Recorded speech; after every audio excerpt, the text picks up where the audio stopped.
Alright, so today we're going to be doing a spin on a Michelin star chef recipe. So let's see if it is going to be successful or it is going to be an absolute flop. So the recipe we're going to be doing today is out of Thomas Keller's ad hoc cookbook. Alright, come on through and let's take a look at this real quick. So this ad hoc cookbook is his family style recipe cookbook. And what we're going to be making today is, let's see, as you can see here, the pictures are beautiful in here. Really well put together cookbook. We're going to be making this pineapple upside down cake, but we're going to do a spin to it. Where instead of using pineapples, we're going to be making it with peaches, because peaches are in season and I got a ton of peaches at home. So we're just going to improvise, use peaches. As he said in this recipe, you can use any fruit you want, so we're going to use peaches. Kind of like an homage to my father-in-law, because one of his favorite things to eat while on vacation is a peach cobbler, and so we're going to be making kind of like a peach cobbler upside down cake today, just to pay homage to my father-in-law. So what's really cool is that I'm actually going to be using this Pan Schmear Thomas Keller line utility knife to make this recipe today. Pan Schmear sent me this knife for free to do a promo video for them, and this is their 7-inch utility knife with the new white handle. They came out with a black handle version last year, and if you guys haven't heard of these knives before, definitely look through my channel. I have quite a few videos talking about this line of knives and why they're some of my favorite knives. So check them out, and let's get started on this recipe.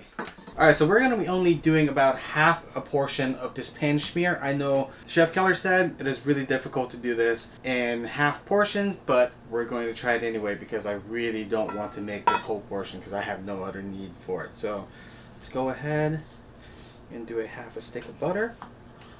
I like to use salted butter just because I like a little additional saltiness to my recipes. The extra salt really helps kind of bring out the sweetness in a recipe, in my opinion, without having to add too much. Guys, you see these wrappers? Save those wrappers because you can actually use that later on to grease your pans and things like that. So now we have half a stick of butter. They didn't ask for this, but I'm going to add a little bit of cinnamon to mine because of the peach cobbler style that we're going to be doing today. So add a little bit of a 3/4 teaspoon or 3/4 tablespoon of honey. Instead of using rum, we have some bourbon here, which I think will go a little bit better with peaches. He said only a half a teaspoon, so I'm just going to do a half a teaspoon for half a recipe. How about that? He says 1 cup lightly, or 1 cup packed light brown sugar. We're going to do a half a cup. And we're going to start whipping this together.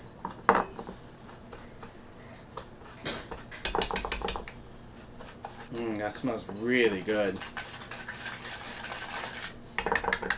Alright, can you guys see this?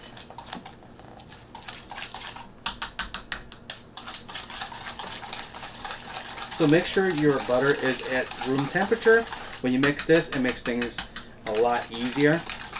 So this is going to be my Pan Schmear. Alright, so let's go ahead and cut up these peaches. Now, one of the reasons, and the reason why peach cobbler is such a special thing to us, and also why it's paying homage to my father-in-law, may he rest in peace, is because every single year, you know, we used to go down to Silver Dollar City as a family, and the place that we stay at, every single night, the hotel that we stay at, they had peach cobblers or blackberry cobblers served every single night, and we used to go down there as a family to eat it together. And that was just one of his favorite things to do, was to just sit and eat peach cobblers together. So that's why peach cobblers hold a very special place in our hearts. So Kevin, if you hear this, we miss you quite a bit, man. Seed or the pit out of...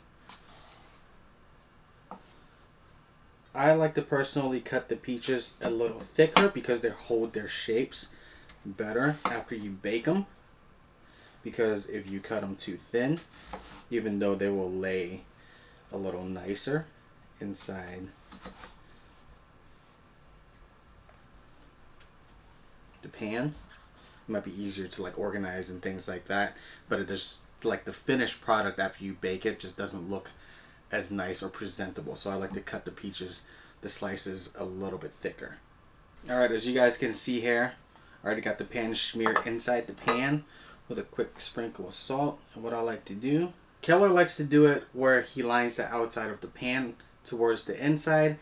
I, on the other hand, like lining it from the inside out because I just like how, I guess, how it's shaped a little bit better like that. But do what you like to do, okay? Alright, as you guys can see, the fruit is all lined in there. Nice and tight. I'll get the other one lined up and then we'll start making the cake batter.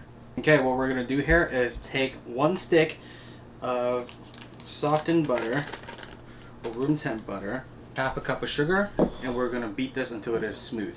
Next thing we're going to beat in after the butter is smooth, butter and sugar is smooth, it's a little bit of vanilla extract, or you can use vanilla paste according to the recipe, but vanilla extract is probably easier to find for most people. So let's go ahead and beat that in, and then we'll start with the eggs. Alright, next thing you want to do, guys, check this out. This is my wife's scraper. It's a Ouija board scraper. Isn't it kind of cool?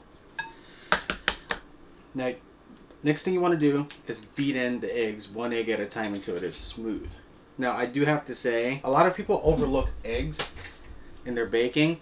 If you can afford it, and if you don't eat a ton of eggs, go for like the cage-free, free-range kind of eggs, because they really do taste better in baked goods.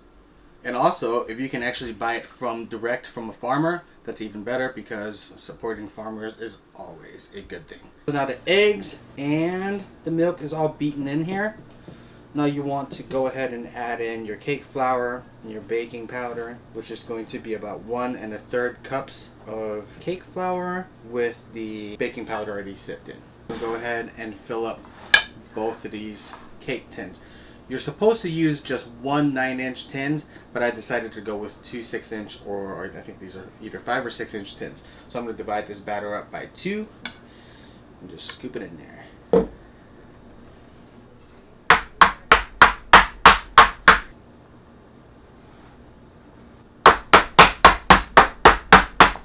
So what you want to do here is just kind of knock it down a little bit, so the batter actually gets into the crevices. Okay guys, so this has been baking at 325 instead of 350 for roughly 30 minutes or so. So it's been resting for 30 minutes, so it's kind of cooled off. This is the moment of truth. I'm not sure whether or not this is going to come out, so you guys will see this with me. So let's see.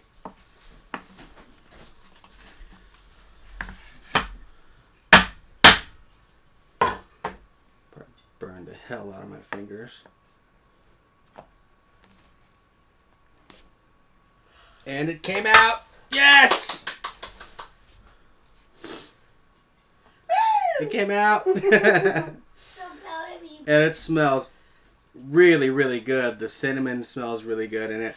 Alright guys, so this peach cobbler upside down cake inspired by Thomas Keller's ad hoc recipe came out fantastic. Like, it smells so good. Now it is the moment of truth where I'm going to have to taste it, and we will see how it came out. Served it with a little bit of vanilla ice cream here on the side. It's actually really good. What's really nice about this recipe is the peaches has this tartness, and oh, did I drop my bite? Yep, I sure did. And then the cake itself is not overly sweet, which is really nice, because a lot of times what I've experienced with most American recipes that I say American recipes like I didn't grow up here, but being from Hong Kong, I grew up with recipes that are a lot less sweet. So when I first came over here, and when I first moved over here, the recipes and the desserts just shocked me at how sweet they are. So it's kind of refreshing to have a recipe that's less sweet. So there you guys have it. This is the Michelin star, I guess, inspired recipe that I have on the peach cobbler upside down cake by Thomas Keller. And if you guys like this video, hit that like button, hit that subscribe button. It'll mean the world to me. It'll help me support all of this madness. And I will see you guys next week. Bye.